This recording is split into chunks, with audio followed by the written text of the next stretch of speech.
Something tells me that person that sent that letter has a Slurp shirt. It probably do. Or they need to burn it. They need to burn it because they shouldn't be slurping nobody out here cutting people's dicks up. No, they got a whistle shirt. A whistle shirt. They whistle like hiding in a closet.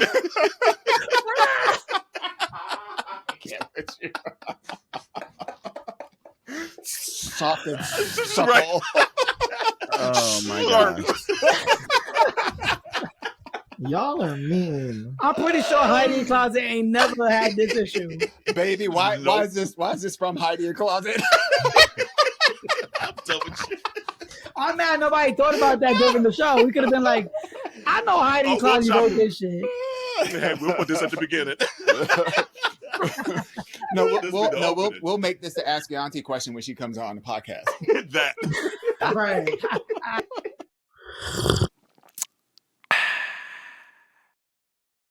Hey community, it's Kevin and Anthony from ByLatinMen. What's brewing today? ByLatinMen. Normani. Do you give a damn?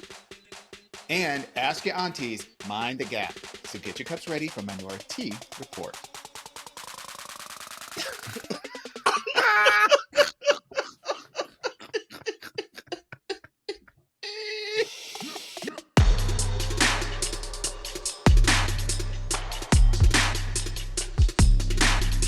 Hey, welcome to Minoritea Report. It's Auntie Carell. It's Auntie Dewan.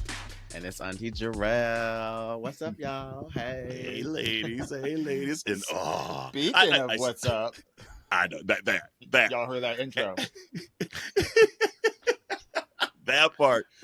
I feel like I make all these grunting sounds for every guest because I get so excited when we have guests. This one's been a long time to make it. And honestly, I don't even know if we've told y'all in person at this point. Like, we've wanted to do something with you all, or at least have you on here literally from like the beginning. And we're like, okay, we got them. They just get it. They dope. Da, da, da, da, da. And so the day has finally come, community. We have Kevin and long locks Anthony over here from ByLatinMen, baby. Woo! Hello. How are you two doing today? I'm good. I'm feeling like an auntie today. Now we aunties. Yeah, that's right. That's what we is, baby. Let it out, baby. You know. She pulled up a seat at the kitchen table. She's ready for the tea. The honey. All day, every day. Oh, I'm bringing the tea. Hey, Kevin, you over there, little? You little? I'm still in my 20s. I'm not an auntie. Oh, stop. We're talking about age. It's not me. Okay. Cannot relate. She said she's not an auntie. She's a cousin. So you don't have any nieces and nephews? I'd like to be excluded from this. Do you have any nieces and nephews? No. I do, but no. You do. So you auntie today. Right. It's in you. Period. That part. We've seen you act auntie-ish, so come on now. Right. What does that mean? I mean, we've seen some of these stories. You've had to gather the girls on the internet a couple of times, like an auntie do in true fashion. First off, don't come for me. Let me correct y'all what I said in my previous post. I'll be sitting there like, I mean, yeah. Like, yes. Oh man, so community. I mean, if you've been under the rock, maybe you haven't heard of ByLatinMen. I don't know, but everybody done heard of ByLatinMen. But I guess before we kind of get into some of the other questions and some of the aunties who give a damn, how did y'all even become friends? Like, what's that story? Like, how did y'all become besties? Like, who came up to who? Who told somebody off? What's that story? So we didn't tell nobody off. We've been friends. We've been friends for 5 years. It was our friendship anniversary is April 2nd. Don't look at me. April 2nd, 2019. I know the year. So we met at a spring break. Pride. All Pride. Wasn't that spring break too? Bitch, that is spring break. You take spring break? You a grown ass man. But that's when Florida opens. Right? Oh, there you go. Anyway, it was Pride. He's in his 20s, right? He don't know when spring break is. Who's taking spring break? We the know when 20s and it's 30s? spring break. Bitch, we were there for Pride. We were there to suck dick. We were not there for spring break. No, you were there to suck dick. Anyway, so we met at like a pre-party like meetup at like a mutual friends like hotel room where everyone was like meeting up. And yeah, so we met with like a group of other people. We spent the weekend like hanging out, going out, and then Anthony and I stayed in touch. And then he came back to Miami a couple weeks later, and then he stayed with me. He had just relocated to Miami. The day that we met was my first night. Like I moved to Miami Pride weekend because it was my first weekend working. So I moved to Miami, and Anthony was like the first friend I made in Miami, but like he wasn't living in Miami. Right. She was just outside. She was just out here. And he came back like a month and a half later, and he stayed with me. And he was out all night, like twerking in a jockstrap at the club. Oh my God. Wandering into my apartment at 10 o'clock in the morning, jumping on my bed to wake me up because, you know, he had just sucked a dick or something. These are the details that make him feel better. So, what are the details that make you feel better, Anthony? Because who asked all of that? Did nobody ask all of that? How did we meet? Was it factual? We already met. I was about to say, boy, was the story true? Mind you, he's not saying I lied. He's like, why'd you tell me? Like, it wasn't 10 a.m., maybe like 8 a.m. Okay. Mind you, said, but I did have a jockstrap on, twerking. Absolutely. I love a jockstrap. I was outside having a good time. There may or may not be evidence. There is evidence. Oh. See, that's the details we like. Right. We ain't getting into that. But, you know, to be fair, though, that's Miami for you, though. Miami will do that to you, though. So, I mean, if you're not doing that in Miami, did you even really go to Miami? What is you doing? Exactly. Right. It's like Bella Because Noche. if you can't go to Bella Noches, where the hell can you go? That. So did you? So it was instant like camaraderie. That you're like, oh, hold on, I like this human being. Like, yeah. I'm gonna stay in contact. We met through a mutual friend, right? Mm-hmm. And then once we met in Miami, we started a group chat with the people that we hung out with, because the person that invited him left that same night that he came. Okay. After that party, he left the next day. But then we stayed a few days after. So then we were hanging out in Miami. We started a group chat. And then when we came back to New York, we were still talking in a group chat. So then Kevin came to visit after that. And then I was going back down for Sizzle, which y'all don't even know. But we went back down for that. And that's when I stayed with Kevin. And then that's how you was twerking with Josh. It makes sense now. He met his ex-fiance at that Sizzle pool party. So Anthony came to Miami. He stayed with me. So who was sucking dick? And then he was me. The answer is always me. So the night, because even the weekend that I came up to visit New York, we went out. I love how they just reminiscing now. They're like, hold on. No, bitch, we went to that party, business party at the Bryant Park Hotel, and that's where I met. Kevin trying to get all the details correct. Right.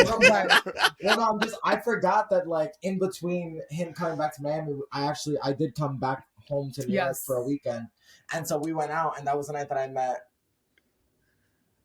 Oh yes, I remember. Bitch, why would you?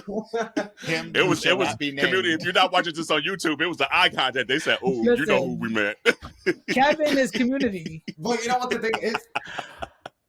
I'm done. The thing is that Anthony will randomly send me a video of me and this man that I met, and he sent it to me a couple weeks ago.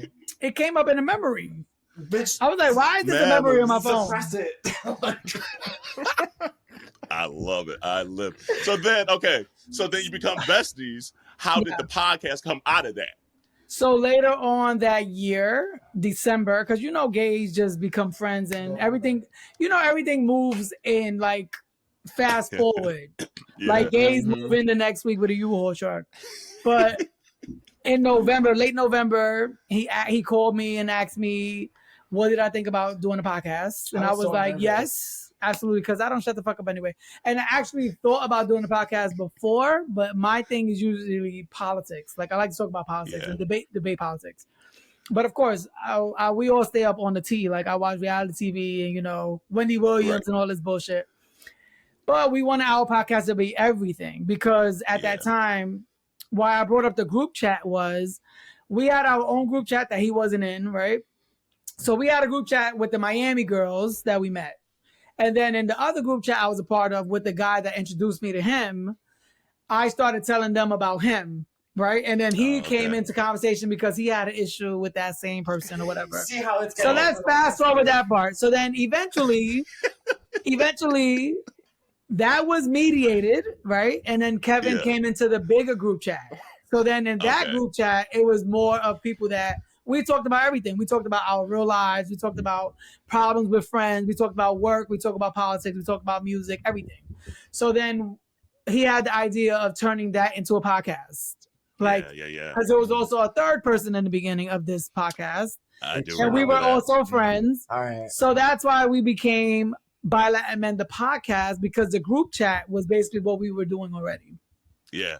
And it's been so necessary because similar to you all, like there was a lane that needed to be there. And what I enjoy, similar to us, is just like the camaraderie you two have. And the banter, the bickering, the agreements, the stories and the details and all that. And it's cool to see the inner workings of two friends first. And then, you got the queer on top, you got the race on top, this, all, and that. But just to see the inner workings of two friends that are close and willing to put that out there is so necessary for the Black and brown community. So I just want to say thank you because I thoroughly enjoy it. Thank you. I mean, I listen to podcasts. I used to listen to podcasts already since like 2014. And I didn't listen to any podcast that was gay at all. I never heard of any of them. So when we came out, we were like the first that I seen that was doing that. And that's why it took off. Like that first month that when we dropped in January, it was huge. Like the download was huge. We had like 3 freaking parties to promote it. It was dope. It was a dope reception. Yeah, absolutely. And then COVID hit. So people had nothing to do but to listen to podcasts. Because I feel like we all dropped around the same time. Because I remember I was like, oh, that's another one. Okay, let me follow that. Thank you. Yeah. But from then to now, it's been call it 5 years. Yeah. What's the biggest maybe shift in your personal selves that you're like, man, 5 years ago, Anthony, 5 years ago, Kevin would have said this, and I don't know if I particularly agree with myself now. Ain't no shift over here. He could talk about whatever he shifted on. Anthony's gonna tell you nothing's changed. 0. I stand on business. I stand on everything I said. Yup. And do. What about you? Kevin, do you stand on everything? No. Absolutely not. No. What's the biggest thing for you that you're like, oh no, that's a shift for me? I don't know. I think I have much more of a voice. I think in the beginning, I'm still very much like a people pleaser. I still care about what people think, but I think I've evolved so much with the show, and especially like being like best friends with Anthony. Like Anthony's a very formative person in my life. So like having a friend who affirms you. And so like the show, I think that is what the show for us was originally, where it was like, because originally our category was relationships. Yes. Because even still now, what we talk about for the most part, a lot of it is relationship based. And I always said like the number one relationship in the podcast is ours. Because if you listen from the beginning to now, there is such, I feel like if you were to listen to the very first episode of the podcast, which you can't because it doesn't exist anymore. unless you're a Patreon member. Yes. Basically anything he said on the first season is he don't agree with it. He changed his mind. She says, I have grown. I think I've become a lot more of like solid of a person, and that's definitely in thanks in part to Anthony, but also just like getting older. Like, I'm at the end of my 20s, and when we started the show, I was 23 or 20. You still stuck on this age? Shut the fuck up. She is dropping it, right? Well, She's listen, just reminding the girls. as a person, but they're asking if your opinions changed on certain things that you said on the show before. Not if you. Of course, I hope you grow in the last 4 or 5 years. So a lot of my opinions have changed. She said, "I hope you had a birthday." Shut the fuck up. What are the first controversial episodes we had was OnlyFans. And that was the title of it. And we were talking about like content creators, and we were dogging them. And we were saying, will we date them and all this stuff? I want to be very... And I think your opinions have changed. Oh, I want to be very clear. I was not in that episode. You were. That was a COVID episode? No. It was one of the first 3 episodes. We dropped 3 episodes the first day. And one was us introducing ourselves. I would go back and one was OnlyFans. He said, I got to check the record. That was one of the first 3 episodes we dropped because that was one of the biggest episodes we had in the beginning. You know what I stand on? Since episode 1, I've been rooting for Normani. I just want to say that is we'll get to that. That's on the list. I just want to say but the fact that you was rooting for 5 years, there's no more strings on his ping pongs. He just waving his hands at this point.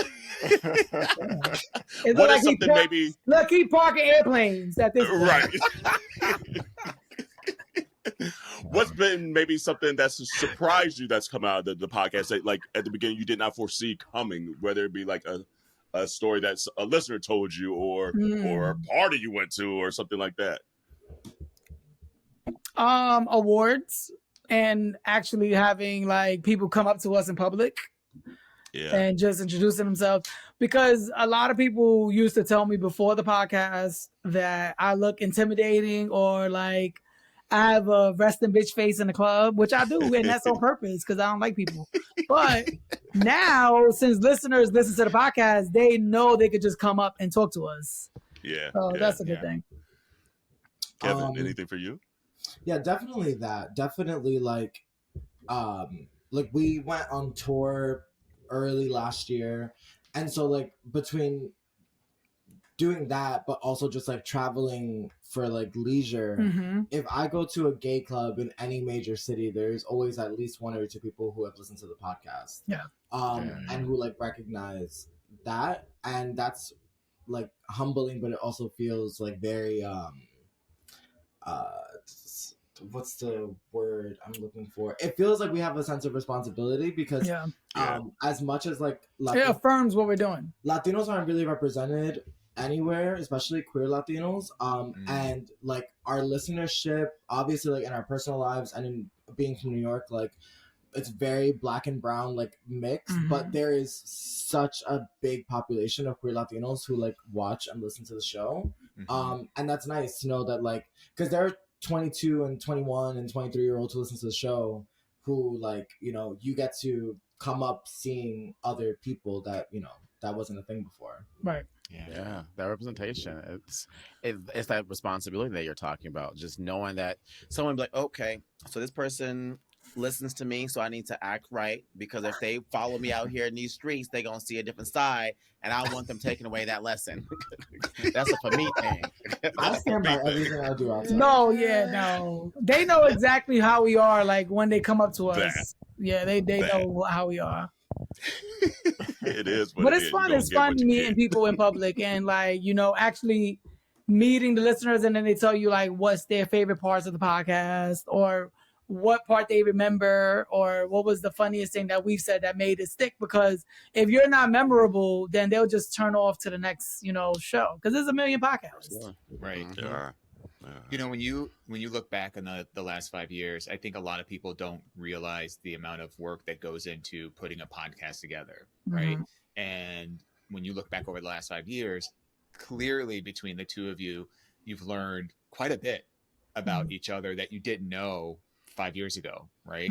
You knew that each other was good people, there was good connection, there was good chemistry, but working together and building something is completely different. So what would you say would be something that you didn't know about the other person when you started that you know now and that you appreciate? I think Anthony's generosity and like who he is as a person has always been something that's very clear. And if you spend more than 5 minutes with him, like you'll know that. But Anthony's dedication to the show and being very like, it doesn't matter, we'll do it.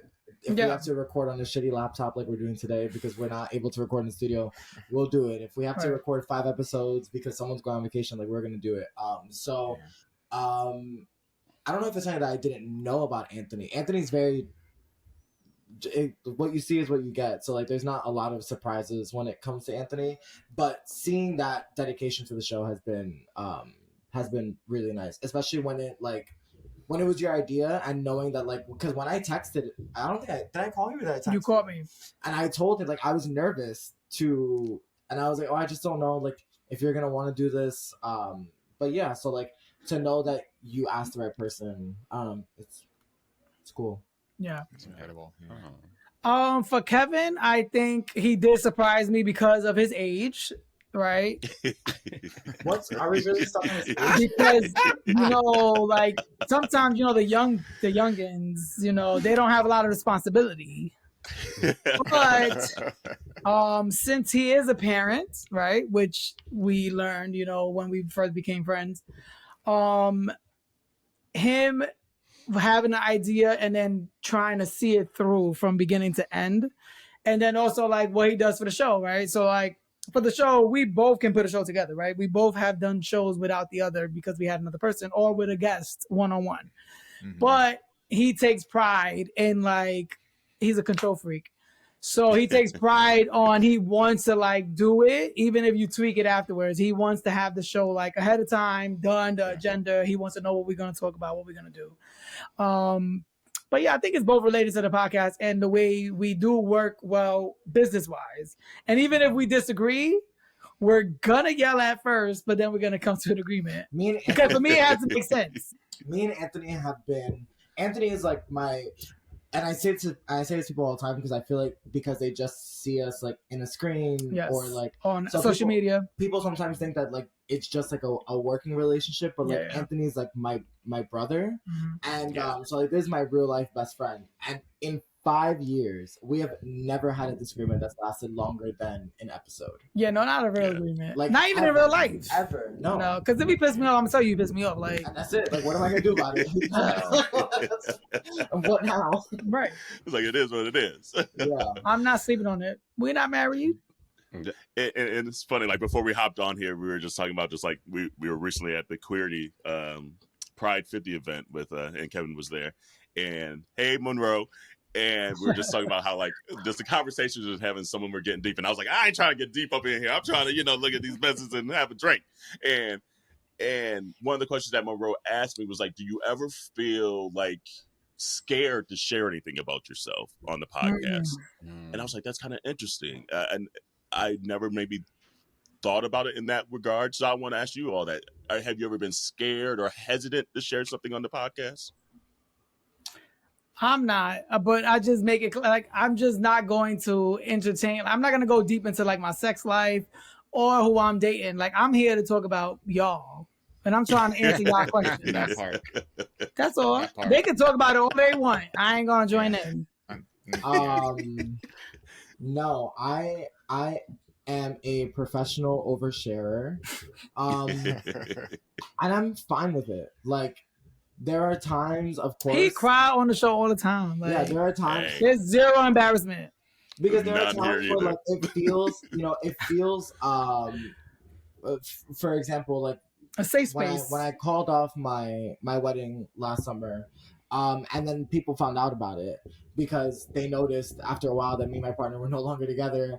And so then like I had like listeners like messaging the podcast page or like messaging me and being like, is everything okay? Like Kevin's fiance is with someone else. And so then I had to come on the show and talk about it. And I said like, it feels like I have to talk about it because I can't just, y'all have listened to me for 4 years at this point, talk about my relationship and I'm getting engaged and I'm planning my wedding and Anthony's my best man, and now I'm like, well, actually no, it's changed. My man. Right, but that's real life. Like people go through real phases, and so there was a listener who was like, listening to you talk about your breakup helped. So yeah, and that's the cool thing of the power of the podcast or the platforms and things like that. It's just like moments like that where you or maybe even feel just like so all consumed in your own like shit, and then the smallest thing that you might share that seems to be the thing that people DM or email or whatever, or get stopped or whatever. You're like, oh damn, okay, I was just talking to try to get through my own shit, so I don't have a bad day again. And to hear that it helps someone, so that's cool. That's cool that you don't feel that hesitation, and also have those boundaries where you want to have those boundaries, because it can be so easy to overshare, like you say. And, I mean, at the end of the day, we edit the podcast, so we could take out whatever we overshare. But a word. If you listen to the podcast, we barely take out anything, so we ain't got a problem with oversharing. Yeah. We'll just bleep out some names sometimes. That say their names. I never say names. The only person who's ever had to be bleeped is Anthony. Yeah. Because I'm gonna say the name. He wants to gossip out loud. Like, okay. Hey, I'm not a fight. Meanwhile, if you like watch the video, I'm like, look at my eyes, like, and I'm like, name. And he's like, it's the truth, so. Right, fight me. Like, I lied. Anthony's in a constant war with subtlety. Right. Anthony and Hetty are like kindred spirits. Same. That's exactly Jarrell and Hetty are the same person. Shoot, I will drop my address and meet me outside. Come on. Right. Say less. Pull up if you want to. Bitch, I'm going to send you an Uber. Okay. Look. And share your location with your mama, okay? Look, let's go. That. But one thing that we definitely enjoy about the podcast is obviously you're very on top of just like politics, pop culture, et cetera, et cetera. So we're gonna do a little game on here that we play called Aunties, Do You Give a Damn? And we're gonna start here. And then the rest of it will be a little more fun. But did you see, Aunties, Do You Give a Damn, that an Idaho bar is celebrating heterosexual awesomeness month because they don't want to celebrate Pride Month? Do you give a damn that they celebrate the heterosexuality? I do, because the comments were great. Because they said, okay, great. The other 6 days is gay day. Gay night. Idiots. So they felt very stupid after announcing that. Very stupid. That's great. You give a damn, Kevin? I don't. It sounds very... So that was it. Awesome. Sounds very... Right. The awesomeness of it all. Baby, you can have that. First of all, who the fuck wants to go to a straight bar? In Idaho at that. In Idaho.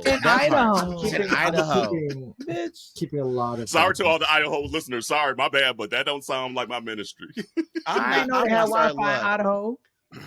When I think of people in Idaho, I think of Game of Thrones, and I'm going to leave it at that. And I never watched that.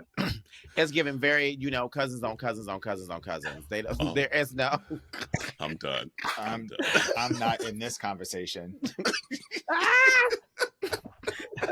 Sorry, Idaho.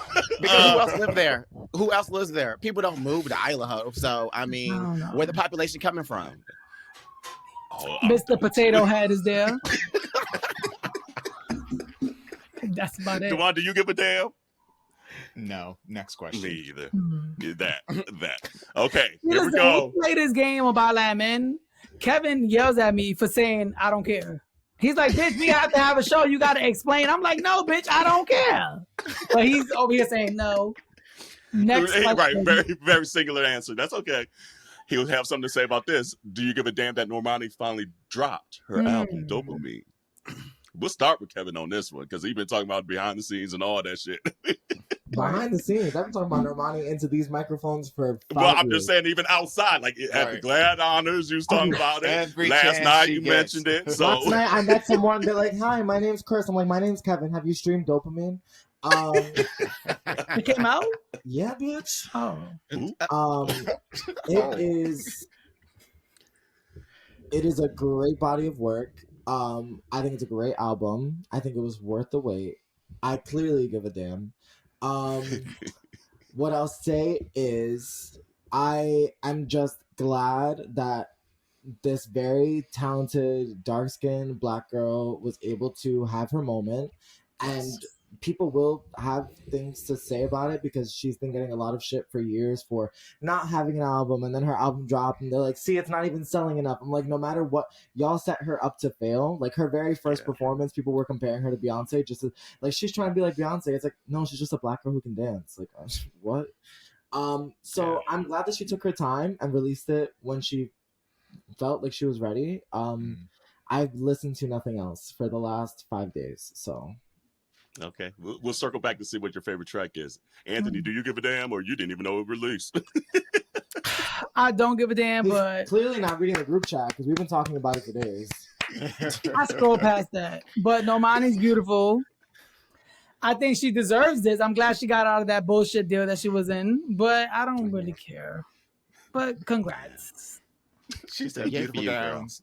Because I think when motivation happened and she performed, like I thought that was her moment, and it went nowhere, so it was squandered. But here's the thing, and it wasn't her fault. But here's the thing, that's where she had me. But we often talk about people like Ice Spice, and we talk about how they have like a lack of real skill. And she's a talented girl, just like Chloe Bailey. I didn't say she's not talented. Chloe Bailey also suffers from the same thing that I'm going to say, which is a need for artist development. And Normani said, like, y'all wanted me to drop an album when I released Motivation. Motivation was written for me. It was given to me. I was forced to release it, even though I didn't want to release it. And I didn't feel ready to put out an album because I have no distinct sound, no lived experience. Like, I'm 21. Like, I didn't want to. I needed to, like, she went to artist. Her vocals on this album are great, but, like, she needed artist development. And I respect that. Like, and I think that she does have a 1 album deal. And so it was like, I'm not about to use my one chance to just throw an album out there because this one song is trending. Like, people are fickle. That doesn't matter. So that's why I said I don't give a damn, because I ain't want to hear all that shit. But anyway, do you give a damn? Dewad, do you give a damn? I hate to say it, but no. And that's okay. But to my defense, we got Cowboy I'm in a different age bracket.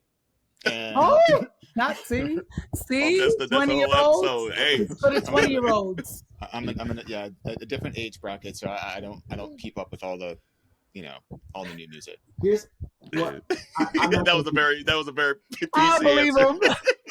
I won't keep talking, but right. This Jarrell, is what about Normani next. Jarrell, you give a damn.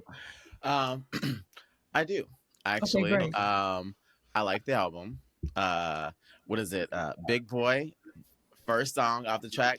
Star is just great. I'm like, and I'm a big boy too. I was like, oh, come on now. And I also like Tantrums on there with James Blake. That's a really good song. I'm glad that she's finally having her moment. I'm glad she got out of that whole situation that prevented her from kind of wanting to release music a little bit sooner as well too, or maybe she didn't and she wasn't ready. Either way, I just love seeing that there are more dark-skinned women out here like getting their moments, having their light, and I just love it. And I love me Black women. So, it's just one of the things that I'm gonna root for Normani. I want this to go well. I need some more visuals though. I need like a music video. I need something a little bit more to add to the album. The album's great, but I mean, you need a push. Guys, I just want you to know that I'm gonna rant if we stay on this topic. So okay, hold on. I'm about to give my damn. I give a damn. No damn video out. So what you ranting about? I give a damn just because I want, like you guys said, more Black women to have their moment out here, their time to shine. The album was better than I thought it was gonna be. I will say that. Tantrums, I think, should have been more the vein. I think James Blake allowed her to explore a little more creatively than the rest of the album. I feel like the album, she said, I wanted to make a nostalgic album, and this is how I think it should go. Did it bring something new to the equation? I don't think so, but that's fine. I'm just glad she got it out there. My concern is what this album 2, and I know it might take another 10 years, but what does album 2 though go? Like, how does she set herself up to push herself for the next thing is my thought. And I don't know where she's going to go from here because I still feel like there's a slight hesitation in some of the songs. Like, I was like, oh, you could have pushed that one a little farther. You could have, but sonically, overall, I listened to it twice. And that's more than some of the albums. It's a no skip album. It's good enough where you will literally let the whole album play through. I don't have any songs that I would skip personally. I just enjoyed it. Yeah. What I'll say is you already spoke. I was like, I don't know none of these damn songs. I just want to say something, which is I think that it is smart of her to release the album with no visuals. As much people wanted it, she gave us the trailer. She ain't Beyonce though. Like she can't afford to not have no visuals. But Beyonce did it for a different reason. Beyonce is an artist of a certain caliber who wants. That's what I mean. Who wants her art to be enjoyed purely for art, because Beyonce's work is of such high quality that it's like you don't need a boost to enjoy this. Right. Versus Normani had a point to prove, which is y'all keep telling me I'm a model or just a pretty girl and a you dancer. need visuals. Well, I'm going to show you that I can actually give you a good body of work that people can enjoy. And I'll give you the visuals because from what I know from people who dance with her, she's filmed 3 music videos. So, like, I know that the visuals exist and that a tour is coming. But, you know, like, she's getting great. She got, like, the 3rd highest rated album from Pitchfork today. Yeah, I saw that. The only 2 other albums that were higher. What was that? It was like 7.4 out of 10. Like, it was really good. Yeah. And then Rolling Stone gave her a 4 out of 5. So I'll give her a B. It's a good B album. But can I ask a question? I know we're in your site, like, but go for it. Do you guys think that debut albums matter? Yup. Of course. Absolutely. Wow. I don't. Because you ain't gonna get no more albums and no more time for nobody. In your this album day and age, exactly. I don't think that they matter. I don't think that they matter. First of all, it's not really a debut album for her. She was in a group. That's a true statement. We knew her situation's a little different. And she also took 5 years to drop this shit. Still a debut album. She been debuting for 5 years, bitch. Wrap it up. But anyway, I like Normani. I'm gonna listen to the album now. And I like the Bayang. I will say I like the Bayang wig. I want she that does wig. look I good want with that the love. That Bayang is Bayanging. So I'm here for it. All right, here we go. I don't think debut albums like matter. By the way, that's all I'm saying. I don't think they matter as much as they used to, based on how music trend these days and how people are bringing up things from the past. Like anything can trend and anything can take off at any moment. Quickly, what was the name of Usher's debut album? Someone quickly. I almost said 8701, but it was Usher. Oh God, he had like 2 albums before that, girl. Did he really? But listen, name the one where he was on. I don't know the name of the album, but it was the one where he was on with Diddy. It's and Usher. then he came with called Usher. My Way. Is it just called Usher? Yes, Usher. Now, it was like name me an artist that came out in the last 4 years with that debut album sucked and they still here. That. Name one. A lot of artists actually don't have great like that ain't what I asked you. Name one who dropped a debut album that sucked. Think of one. That's why. Well, think about people that didn't drop an album. People that dropped an album. No, but I'm not talking about like albums sucking. I'm talking about in general, like the way that they're like, because art is subjective. I don't really say that. Like, art is subjective, and people always bring up numbers and trust. All right, but listen. In order for you to get a second album, get a deal, you have to have a fan base and you have people that buy and stream your music. So it does matter. If she has Normani Nation or whatever the fuck they want to call themselves, they have to prove it in numbers. I mean, you're not getting a tour if you ain't selling no album. I mean, Normani has 12.5 million monthly listeners on Spotify and he know the numbers. He is staying. He in the nation. He is the president of the nation. We're going to move on to the next question. Thank you. Here we go. And by the time this episode comes out, we would already know what this song sounds like, but do you give a damn that Ariana done got Brandy and Monica on the Boys Mind remix? I do. Ariana Grande is collecting legends like Infinity Stones. Right. And she got to get back to the culture she was appropriating, so here we go. Listen, she washed off the tan, so bring in the melanin. Bring in the real black girls into the video. Whoa, Ariana Grande. She was scrubbing it in the shower. Let's not. She was looking like Chloe and Kim back then. No, she was not. Those are Twitter edited photos. They're not edited. Ariana Grande is a white Italian girl from Pensacola, Florida. She's always had She's a white pale Italian girl. It's not a real tan. But spray tanning and blackfishing are not the same thing, and I hate that. When they spray tan too much, it could cross the line. She was teetering. She was double dutching on it. But listen, one thing you won't ever find is a picture of Ariana in white back then. Ariana Grande, because that tan rubs off. That's not true. Ariana Grande has been employing black artists for years. Victoria Monet got her first 2 Grammys because of Ariana Grande. So. All right. I love when the white women get back. Why do you give a damn? I'm done. I'm done. Listen, just to give you context, I listen to music for ambiance. I don't listen for the lyrics. I damn sure barely listen for the melody. So it's just in the back.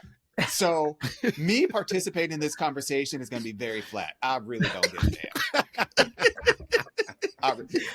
Beautiful gowns, beautiful girls. But being a man of a certain age, vocals.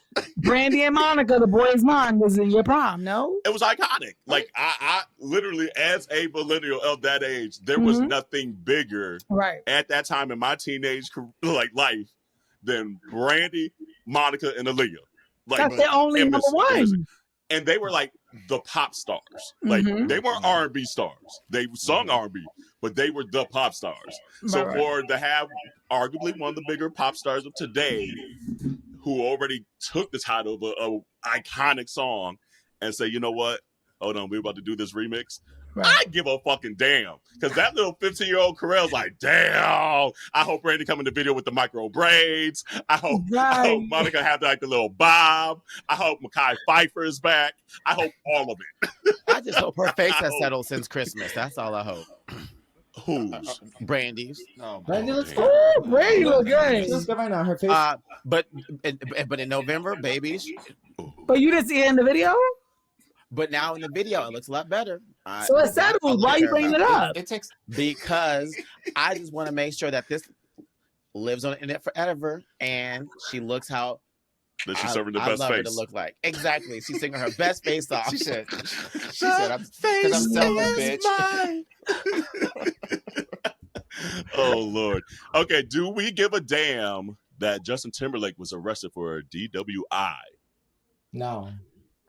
I don't give a damn, but I say he still look good. No. That mugshot was. I don't find a lot of white men appealing, but he still look good. He was like, what? That was a good mugshot. I didn't even see the mugshot. I just want to point out the blatant misogyny here because Ariana Grande was ripping from black people, but then this culture vulture gets brought up, and Anthony's like, all I said was he's fine. I say he's fine? Put a dick on it, and Anthony's excited. I say he's fine, and what I said was still true about Ariana. I didn't say she was ugly. Ariana is a pretty girl, but Justin Timberlake's not a culture vulture. Oh, he's a culture vulture. He is, but he ain't doing music right now, bringing in a black artist like Ariana. Yes, he is. So he's not a topic of conversation. He did bring in Toby. He just dropped an album that sold like. He just dropped the album, but I'm saying he ain't bringing in the black legend. Jarrell, do you care? No, I really don't. I don't give a damn. You don't give a damn. I don't know if I give a damn either. I'm like, And the only thing I give a damn is like, it's like you don't got Uber like the rest of us. You ain't got a chauffeur or a driver.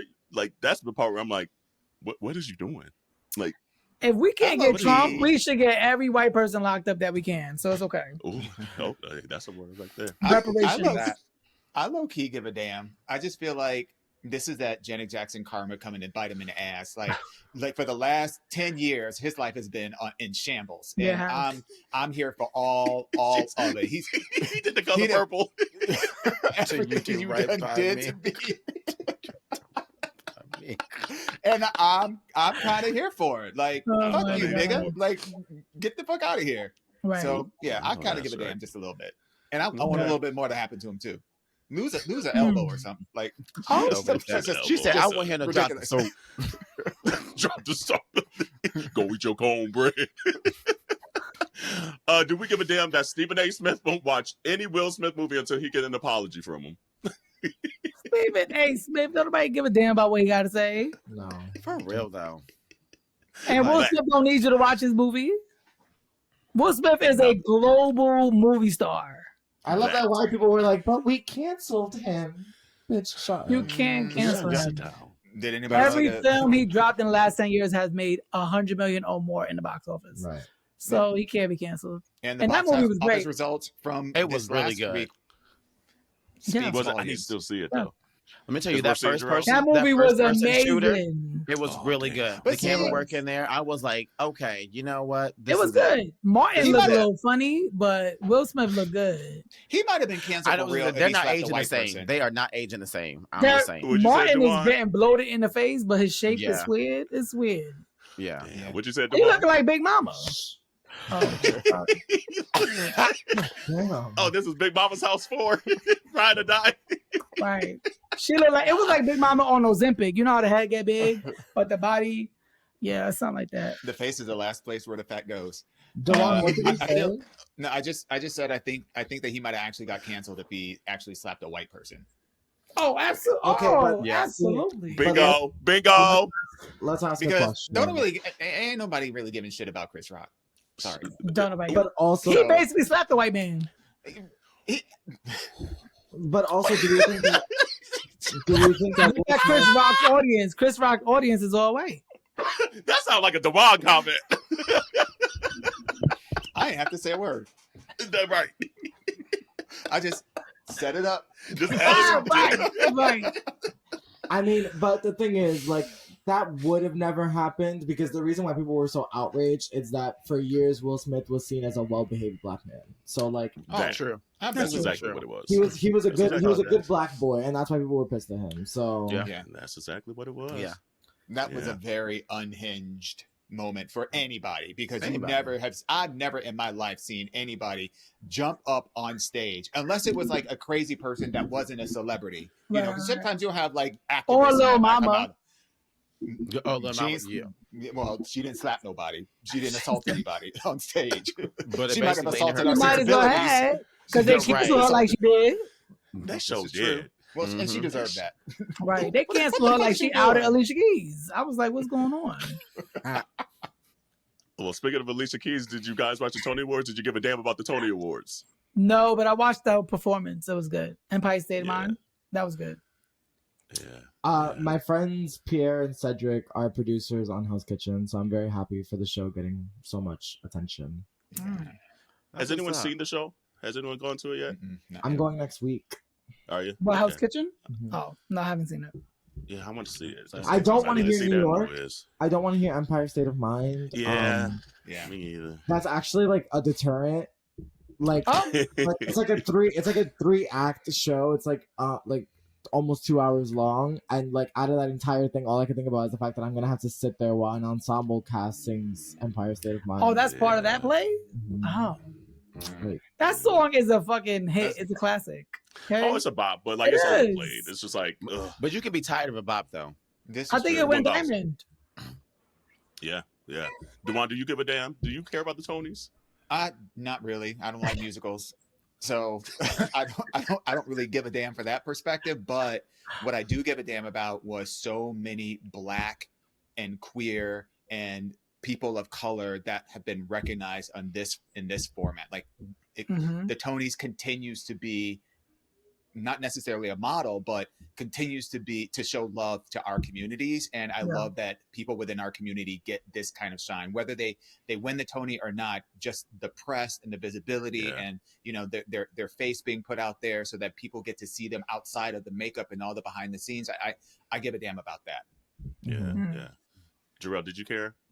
I don't really care, but kind of to Dewan's point, from the last couple of years that I've kind of reviewed of the Tonys, I feel like I've seen more actual like representation across the awards show than I've seen at like the Oscars or like the Grammys, right? Like it feels more genuine to the real talent and the real people that actually deserve to win. Yeah.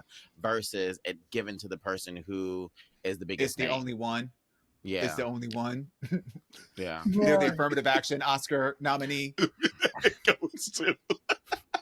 Well, you can't fake it. You can't fake it on stage. That's the thing. That's true. And that's that part of it. Yeah, when it comes to stage production, you live. Honey, it's 8 shows a week. Is we finished or is we done? All right, the last one here is where did it go? And it's actually maybe not a do you give a damn. Is there a summer bop yet? Is it Tinashe? Is it Nasty? Is it Nasty Girl? Love that. Or do we not have one yet? I just want to say that every artist that is not a bop. Every artist that you've we have a taste issue, obviously. Right. I just want to say every artist that you brought up are like people that I stan. So I did it on purpose to get me mad.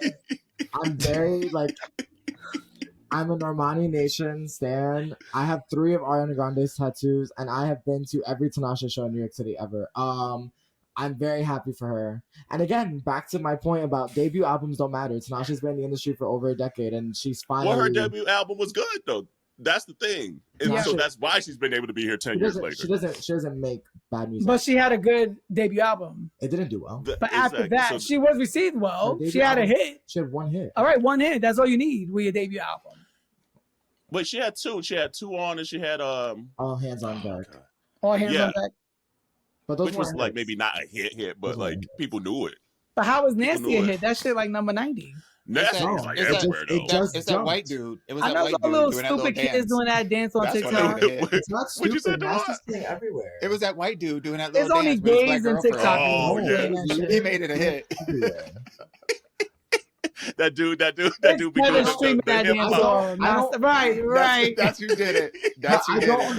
I don't understand Anthony's frustration because Anthony also the song is trash. I just want to say Anthony does not leave work. And so like, Anthony has spent the last month that this song has been playing absolutely everywhere. But playing everywhere don't mean I'ma like it. But what I'm saying is that you're saying that it's just like gays on TikTok. And I'm like, no, the song is literally everywhere. It's kind of everywhere. Beyonce posted the song. Like everywhere you go is gays. Beyonce posted the song. Janet Jackson did a mashup to Nasty and her Nasty. She didn't know it was playing. She did a mashup. She didn't make it. So you'll know if it's a bop. You'll know if it's a bop if they played it at that straight awesomeness party. Out of Idaho. If they play it at that, then you know for sure whether it's a bop or not. Right. So what's your pop of the summer then, Anthony? If it's not Nasty. Something terrible. No, it's not terrible. My song of the summer is probably Enough by Cardi B. Or the Wannabe remix. I like the Wannabe. Okay. That's my song of the summer. And I like the Sunday Service remix with Megan. Ooh, I do like Sunday Service as well. And she she actually like that she makes up her cadence in that Sunday Service song yes, too. She did. Yep. Yes. Mm-hmm. Okay. Jerome, what's your summer bop then? I was gonna say Wannabe is probably my summer bop too.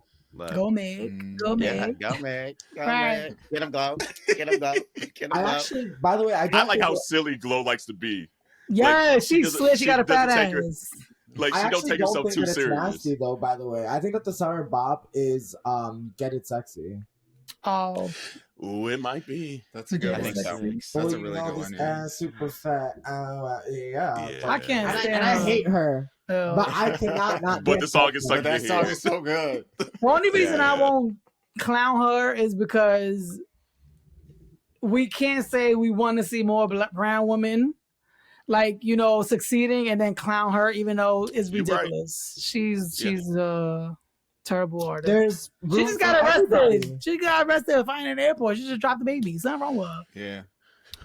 I saw that video. That was kind of wild. First of all, she picked up one of them damn plane things, and they gave her simple battery. What is a battery then? If she hit you with that fucking pole, because it's lights out. She need help. Yeah, I don't know. I'm still stuck on Kendrick. That might be my summer bop still. Oh yeah, that still might be my summer bop. Because the second, not like us. Yeah, they not like us. That does go hard when they play in the club though. It's a rap. Like when I was listening to the diss part, I didn't really care about it. But the song is when about. They come on the club, the song is about. Shit. Yeah, the song is about. It's a whole ass bop. All right, so you know what? We're gonna take a quick little tea break, and we'll come back with Ask Yo Aunteas. Hey, community. A lot of you have asked how you can support Minority Report outside of the sharing and downloading and subscribing and leaving reviews. But you can also buy merch. Come on, baby. I know that's right. And we have a whole lot of options, from clothing to pillows to tumblers and bags. And we continue to update all of our stuff with new styles, new colors, and new products. Jarrell, where can they get all that stuff at? Well, they can get all that and then some at minorityReport.com. They can find all the goodies, find out additional information about your aunties. And we also want to make sure that you share and tag us when you do buy merch, all right? So let us know if it's a hoodie, it's a tee, a long shirt, a towel, because we know you need those. But let us know. Absolutely. And remember to wash your hands, your legs, and your ass. All right, ladies, what time is it? Ask your Auntie. auntie.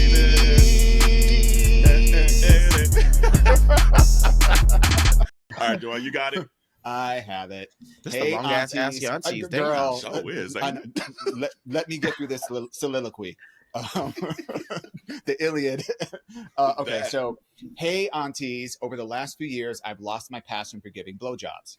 I used to love sucking dick. I used to love sucking dick, but all that changed when my teeth started to move, creating a gap between my two front teeth and impacting my oral game. At first, it was the awkward feeling of air and spit forcing its way through while I gave head. And there was a very unfortunate incident where I was upside down and my gap made a snag in my sex partner's junk. It's gotten to the point where I don't even enjoy being on the receiving end as much anymore because I dread the potential of having to reciprocate. I've tried opening my mouth wider, putting something over the gap, but taking it in and out is awkward. I've tried asking my dentist about getting retainer, and they basically said that the current state of my mouth is not worth retaining. Damn, I'm done with this. outside of paying for Invisalign to fix the gap over time, I'm fresh out of ideas. Are there any solutions that I'm not thinking of? Should I get a sex-positive dentist? Should I give up on ever enjoying blowjobs ever again? Give up, ho. I'm Kevin, done. go for That's it. all Kevin, I got. Kevin, go for it. Kevin, go for it. What you got? You've been sucking dick wrong this entire time. That is the issue, because why are your teeth a part of this? And what are we? If so, right, this is all wrong. It's first of all, you need a new dentist. You should be in jail. But also, just you should not be having sex.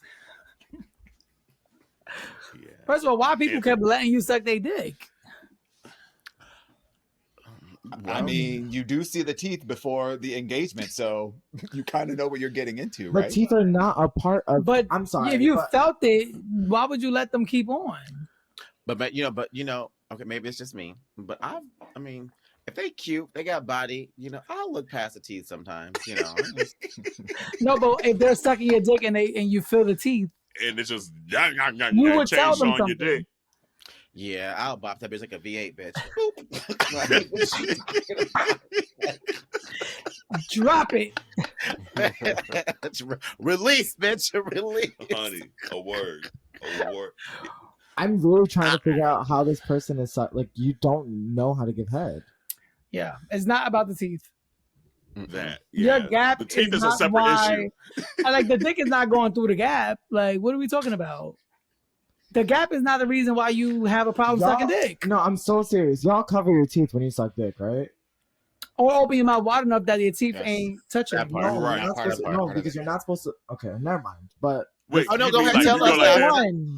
You go like that. Keep it 100. You go like that. Who's doing this? You're not like an old lady. What? You suck a dick like a grandma? He said, "I'm gumming the shit out this dick." Who's gonna cover their teeth with a lip? You are so when you suck dick, you should be covering your top teeth with your lip, and you should be covering your bottom teeth with your tongue. So we all learning something new. I'm learning something new. Because I ain't never seen this in porn. That. Look, baby, if you need the video tutorial, please just shoot me a DM. He said that's on the Hopefully Patreon. a video of you sucking dick never leak. Because you're gonna get clowned for that. Because why are you covering your tooth with your lip? Bitch, open your mouth. Clown. Don't you cut your lips up though? Like, right? Is your lip, your inner lip all cut up, huh? No. She says she's a professional. Who does that? Well, that's a lot of work. This is my top. You know what? This is that 20-something-year-old oral sex thing. That's what that is. Yeah, that's what that is. That's what works for him. Yeah. Yeah. This is my top skill. So I just you mastered it. He said, "I got that new." But you should be able to open your mouth wide enough that the dick ain't touching your teeth. But also, why are you don't enjoy getting head because you can't give it? Like he feel the pressure that he has to reciprocate. No pressure that he has to reciprocate. Do you feel like you have to reciprocate? Hell no. You set the standard right from jump. Do I feel like I had to reciprocate? It's either one way or two way. You will know before we start. I feel like this is an individual that has an oral fixation. Like they love sucking dick. They love it. So if someone else is sucking their dick, then they they love sucking dick too, so they want to get all in there and they can't because they got this mouth situation.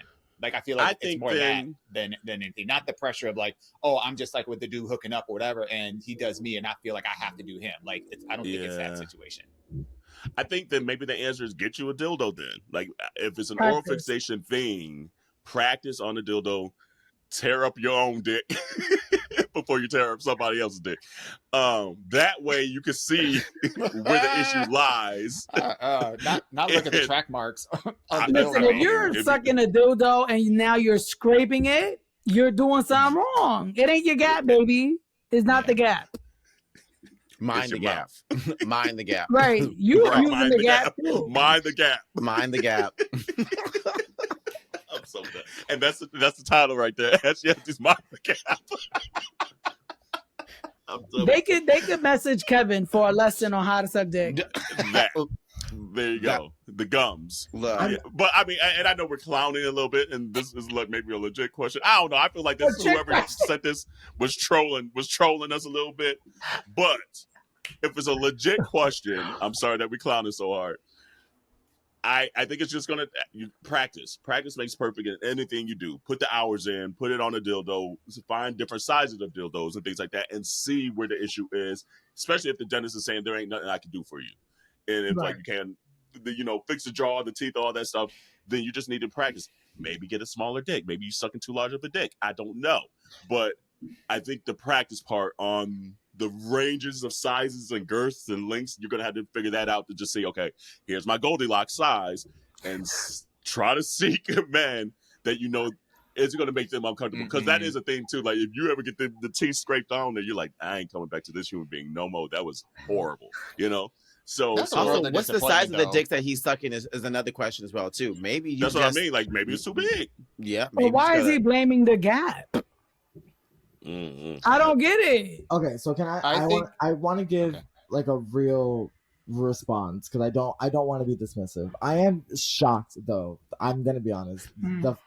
Anyway, but what I will say is if you are mindful of it and you know there's an issue and you spend time practicing, I find that a lot of time when people have insecurities that are bound to come up during like a sexual interaction, that sometimes it's sort of like you already have adrenaline pumping when you're like engaging with someone sexually, and then like add anxiety and nerves to the mix. I think that people can sort of I think it fucks with you a little bit. So what I would say is like be mindful, spend time at home practicing on your own and think about it, but also like slow down.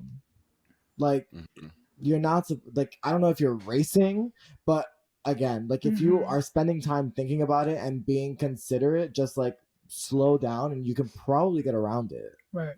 Yeah. And also maybe find a person as well too that you can be vulnerable with this level of vulnerability to kind of share that. So when you are intimate with that person, like it helps kind of relieve some of that anxiety or that nerve that you might have when performing oral sex as well too. And then also just allowing that person to be like, hey, less teeth. Like some people are okay with also saying, hey, just open up a little bit more, or more tip, less based or whatever the case is, just to kind of but like I think there's something to also just kind of having maybe also just a little ownership. If you're not going to take the steps to do what your dentist suggests of like maybe getting like Invisalign or something like that, then you might have to get to a point of just accepting who you are and just being a little bit more secure and working those insecurities so that way you can be comfortable performing oral sex.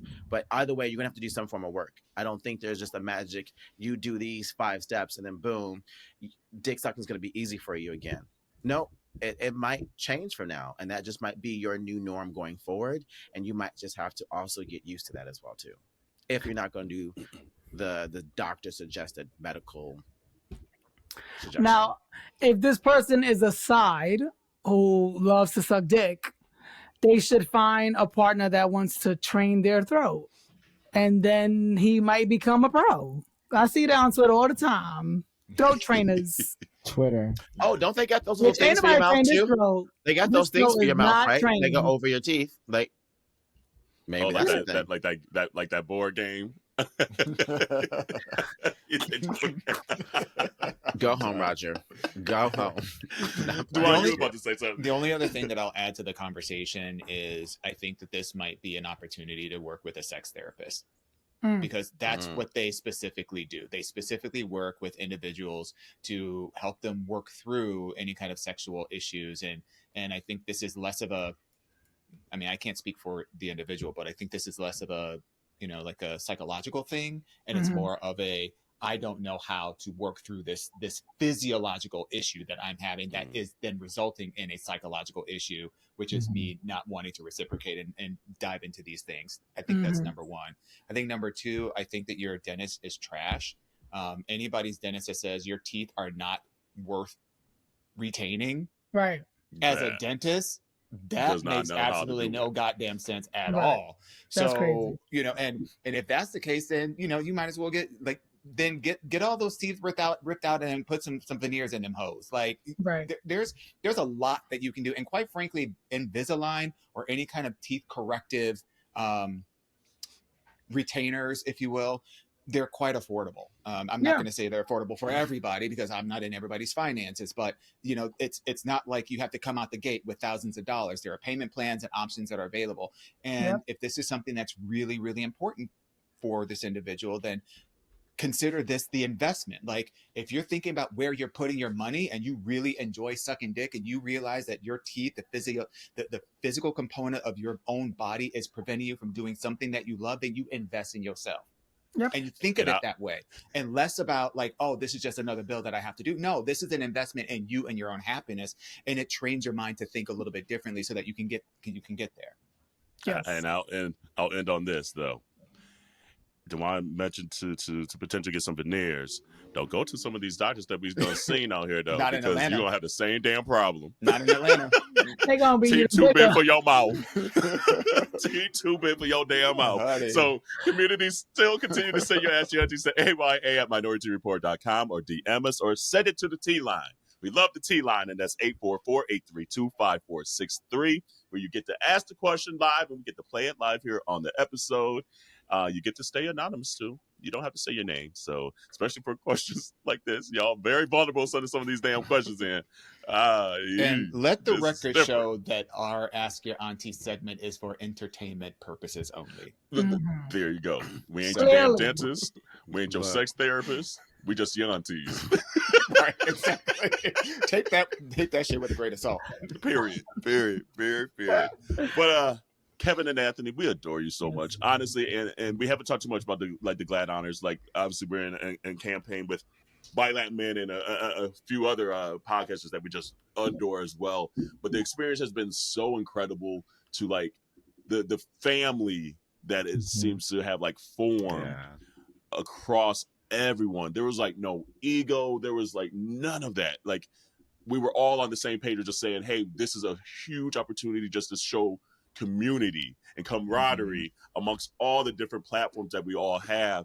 And it's been literally one of the most beautiful things that I've experienced in my life, honestly, because I have new friends. I have new family. I have, and it's so dope. Like, just to see people at different events, like, literally, I'm like, fuck the rest of the room. I'm going to Kevin, giving him a hug. I'm going to Monroe. I'm going to Chris. And that's been so fucking incredible. So ByLatinMen, we so adore the platform you've created. Continue to keep it up. We need your voices, your specific voices out there. We need y'all to stay visible because it matters, and we love that spectrum that you bring. So tell the community where they can find you, what day your episodes release, anything that you want to tell, anything upcoming that we need to stay attuned to, whatever. The platform and the floor is yours right now. Well, I just want to say thank you. It's very kind of you. You guys absolutely have such amazing energy, and connecting with you was really, really great. Excuse me. Last night, get choked up. All that dick sucking talk. Last night I got cut that out.